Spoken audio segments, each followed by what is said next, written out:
Welcome back on the Daily Driven Classics channel. In this episode, we'll start working on the E34s engine and find a few negative surprises that the previous owner has left for us.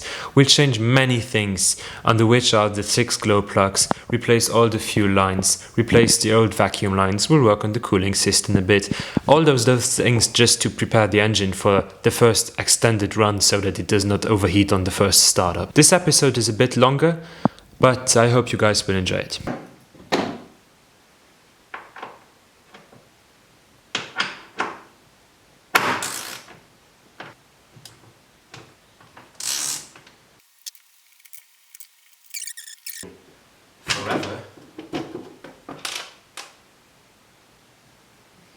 And just as I thought, it is properly disgusting. Like, oh, what?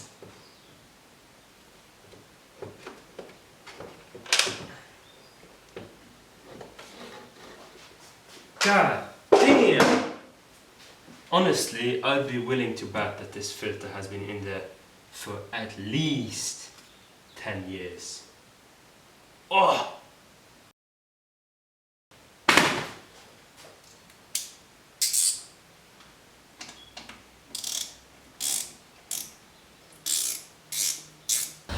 I'm sorry, I just noticed the camera stopped recording, or didn't start recording, and now I disassembled part of the engine without footage, so my bad, shit happens.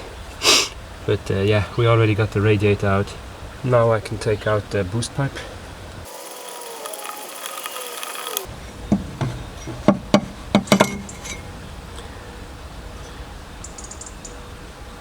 Boost pipe for anyone? Another thing we're gonna do right now is, because these engines suffer with chain elongation, we're just gonna take off the valve cover and check right at the front over here if the chain is stretched. So yeah, just gonna clean up all the mess and then hammer every bolt a few times so that I have a guarantee nothing's gonna snap off.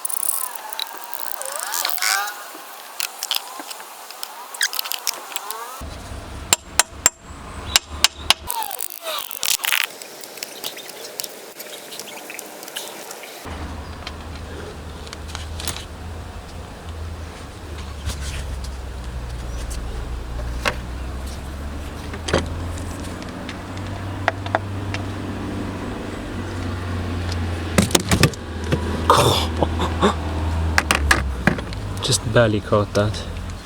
So I've got all the screws out without dropping one, that's great.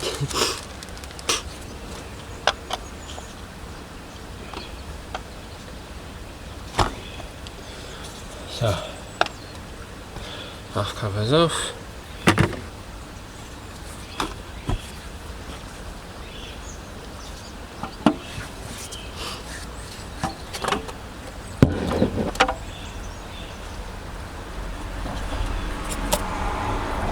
That thing is heavy and it smells disgusting.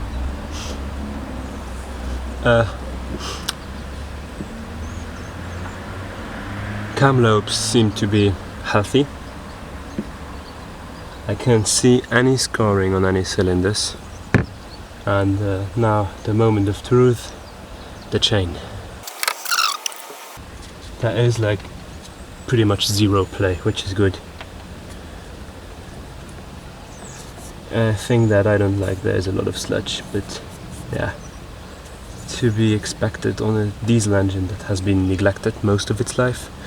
But yeah, I'm really happy that the chain is not like completely stretched, which these engines suffer with that. So yeah, obviously when I play with the screwdriver there's a little bit of slack, but not enough to justify having to change it. Also at 300k or 320k kilometers, it's already quite a lot, so kinda happy. Also just gonna replace the gasket since I have a new one, and during uninstallation the old one just crumbled away, which leads me to believe that this has never been cleaned or taken off or replaced. Oh, but well, let's go.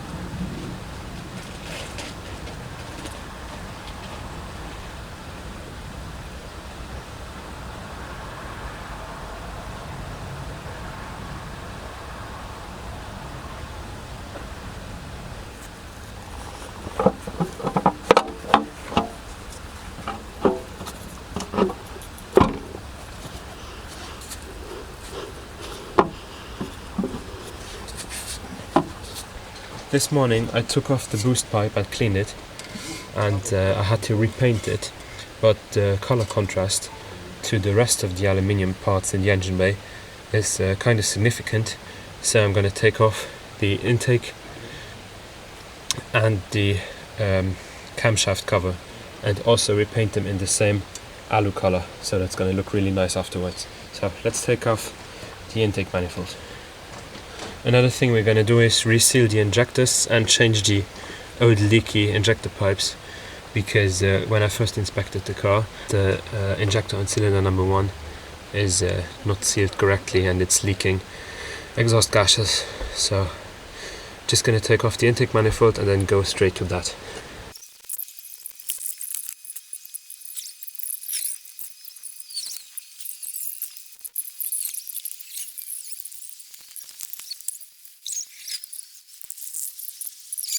Yesterday I struggled quite a bit with the intake manifold, because on cylinder number 6 the 2 bolts holding it in are straight under the expansion tank, so that was kind of a pain in the bum to get to.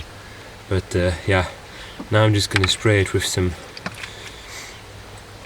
brake clean and then just keep working on the spark plugs to take them out.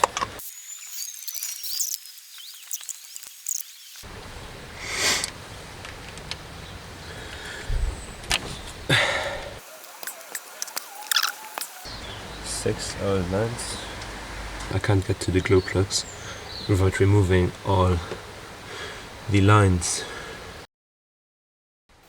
I just decided to not remove the lines entirely. I'm just gonna loosen the throwover nuts on the injector so that I have a little bit of play in the lines and I can easily get to the glow plugs.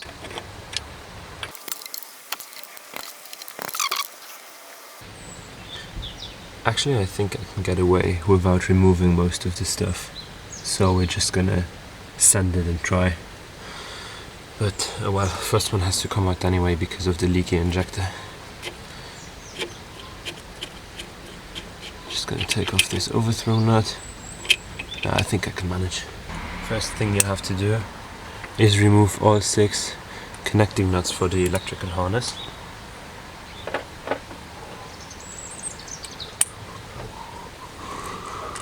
Which is a size 8mm.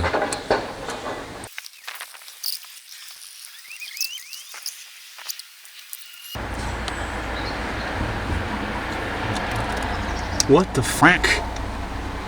How? What? I just found a burnt oil cap. This is so random. So, I purposefully soaked the glow plugs in WD-40 for like 2 days, so I hope everything comes off nice. But let's just hope for the best. Glow plugs are size 12 and you probably need a deep socket to take them out. But okay, cylinder number 6. Well, like a charm, and comes out without issues.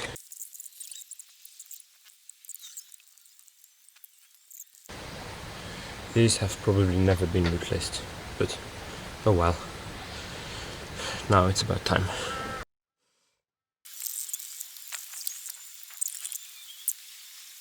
Here are 5 new glue plugs. The last one that does not want to come out, I'm just going to change it off camera. There's no point in showing me struggle anyway. And the glow plugs on the M51 engines get 22 Newton meters of torque.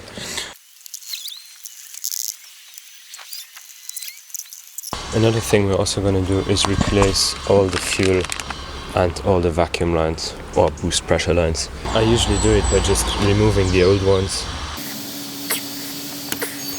and then just taking the new one, hold up, right there, and then just laying them piece by piece and cutting them off to size.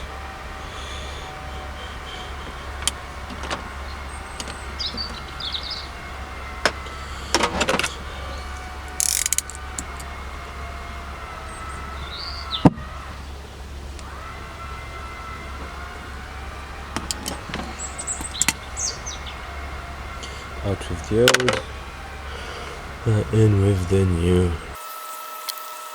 So, one replaced.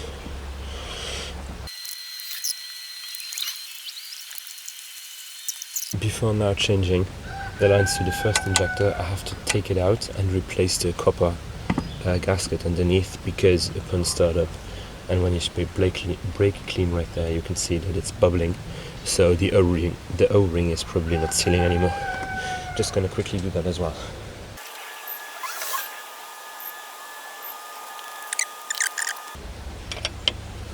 You can even tighten and untighten them by hand.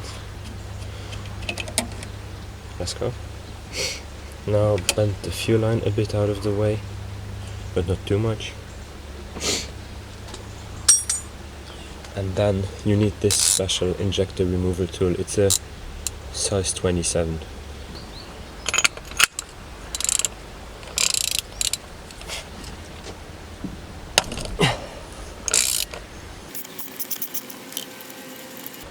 I should probably not talk to spec as well. This is what fuel injectors look like on the M51 engine.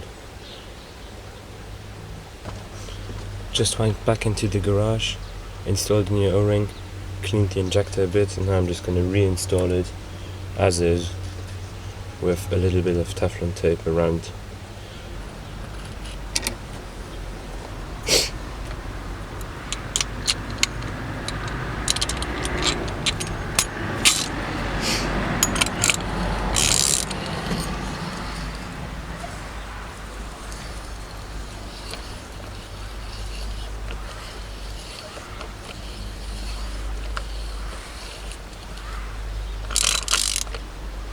So, these injectors got 17 Newton meters of torque. Now that we've changed the injector seal, we can reinstall the fuel hose or a diesel hose, whatever, and then just give it a nice little snug. I'd say that's about right. So, and now the main fuel return hose for all the injectors. That was a tight one. Also, I used the normal plier to help with the installation of the fuel hoses, because those can be quite tricky to get off. But you have to make sure to not damage them while installation. So make sure to not apply too much pressure onto the vacuum lines, because those are also properly mangled. There is one right here,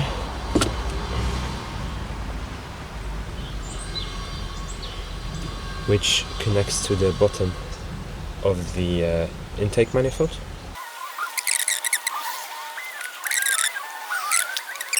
If your car is older than 10 years, 15 years, just replace all the vacuum lines, because it causes rough running, especially on more vacuum oriented engines than a diesel, but whatever. This one is completely done.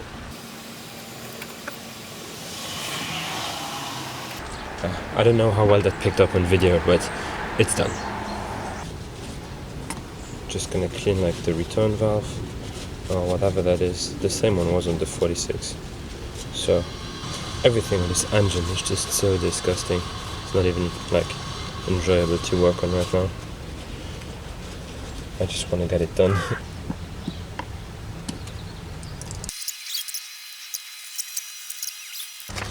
Always buy some general stuff like vacuum lines just in bulk. I got 4 meters for $10, and you can always just use it, and you don't have to hassle for every other project and buy new stuff and whatever. It's just a lot easier like this.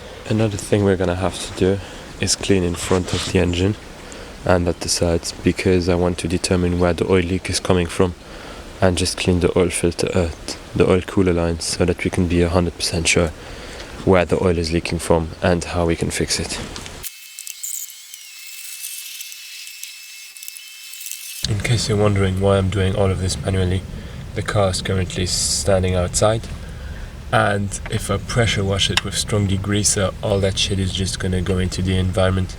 And how I have it set up right now, there's a lot of cotton under the engine so it drips onto the cotton and not just straight into the floor.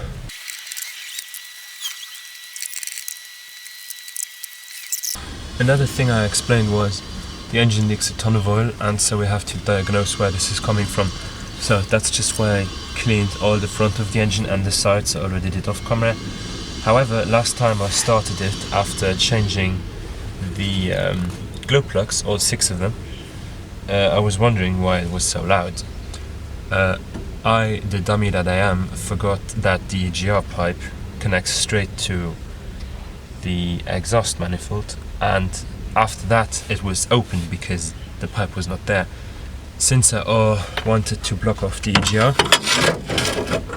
because I think on this engine the EGR is so useless because it just recycles straight warm exhaust gases and robs the engine of power, and it overheats the engine and can crack the before chamber ignition. But whatever, because of the budget side of the project, I decided to do my own EGR block-off plate. It's pretty mangled, I know. To actually make sure that the thing is tight or sealed, I'm just going to use some regular exhaust mounting paste to ensure that. So I'm just going to smear it a bit on the thing going to here.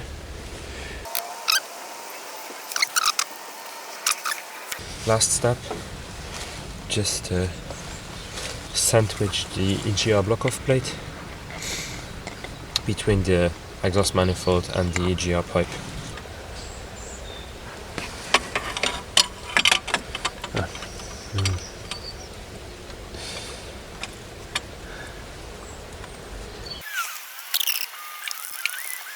Just installed the block-off plate. I hope that holds up well.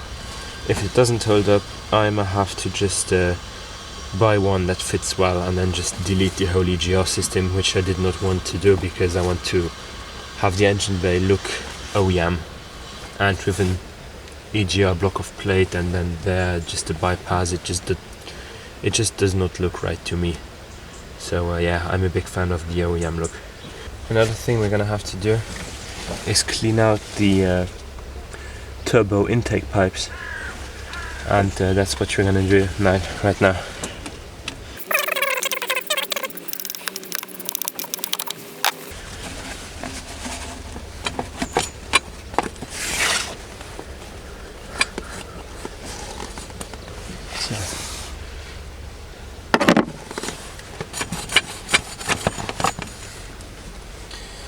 Properly mangled and disgusting. So I'm gonna go inside and clean this because this is so disgusting.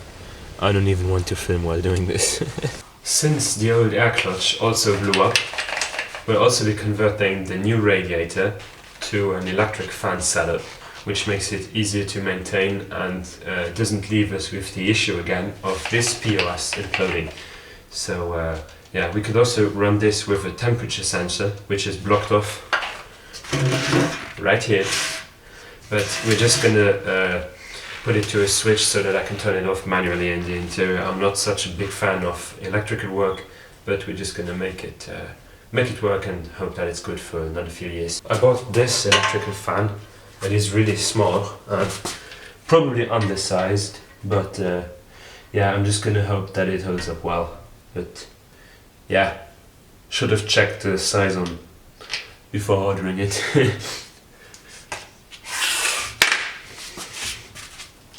Gonna have to see how.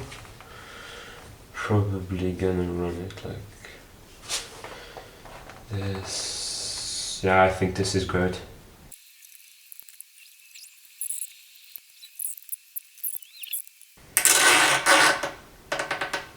So we'll cut these off and wire the fan up once it's installed in the car.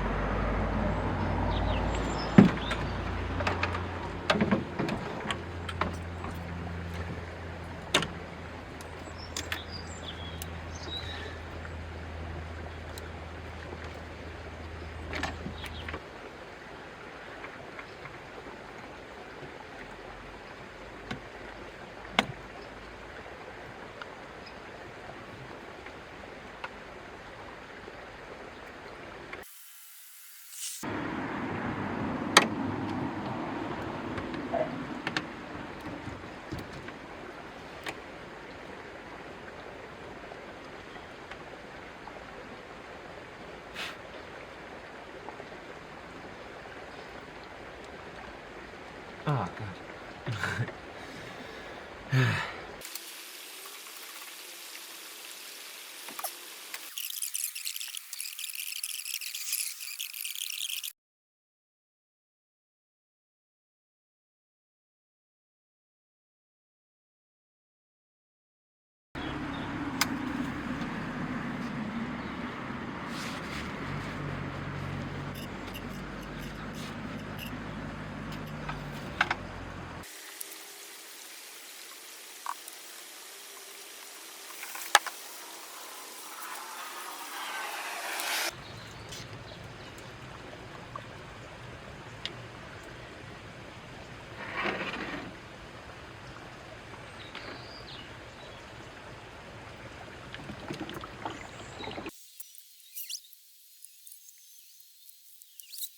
Yesterday, while filling the coolant system after installing the new radiator, we found out that the engine is leaking coolant from 4 locations, and 3 of those locations are on the intake side on 3 sensors, so the engine is leaking coolant from a sensor. I know it sounds weird.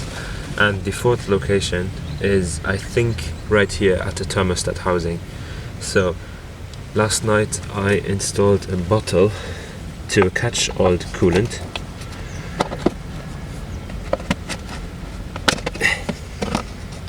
And as you can see, it filled up the whole bottle. So that's great. You can recycle that.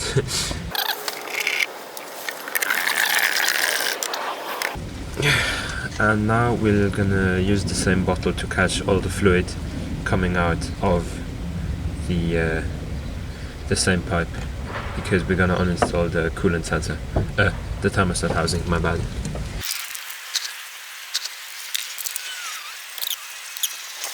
So, we managed to save pretty much everything.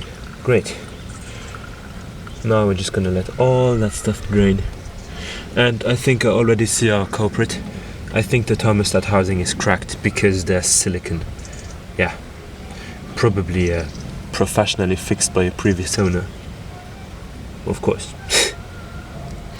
Oh, and a thing I also noticed recently, both engine mounts are fully collapsed.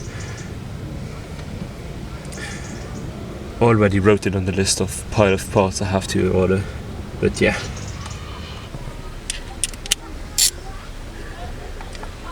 Oh, 10 mil. I was wrong.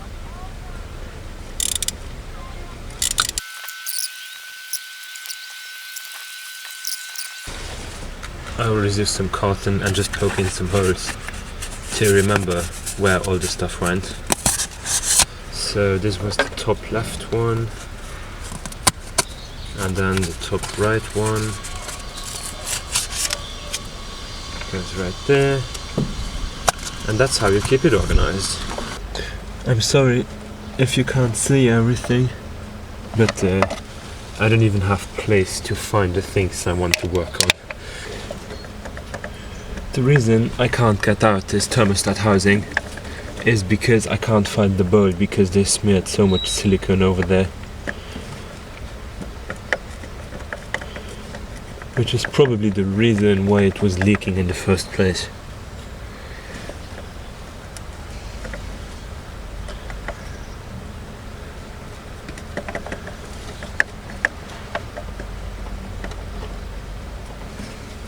There is literally silicone smeared over one of those bowls.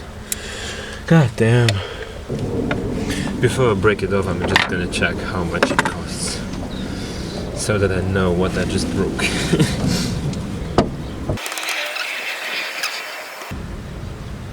They're kinda cheap, just a few bucks, so I'm just gonna break it off. Just easier for me.